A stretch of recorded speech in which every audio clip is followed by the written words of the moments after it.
السلام عليكم مشاهدين لاله الحاجة فاطمة.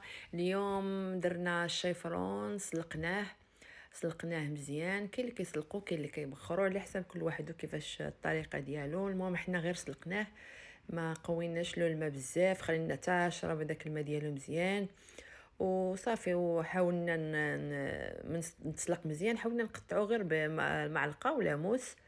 قطعناه شويه شويه شويه في المقله، ودرنا واحد شويه ديال الزيت، ودرنا قزبر ومعدنوس حتى هو مفروم، ولكن ما ماشي مفروم بزاف، يعني مخلينه شويه الوراق ديالو يبانوا كما كتشوفوا.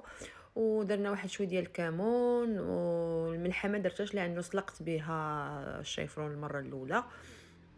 والشيفرون كنحاول انا نقطعوه صغار، مربما تكون فيه شي حاجه لداخل ولا شي حاجه، خصكم تقطعوه على حساب عريشات باش يتسلق مزيان وباش ما ياخذش لكم الماء تاني بزاف.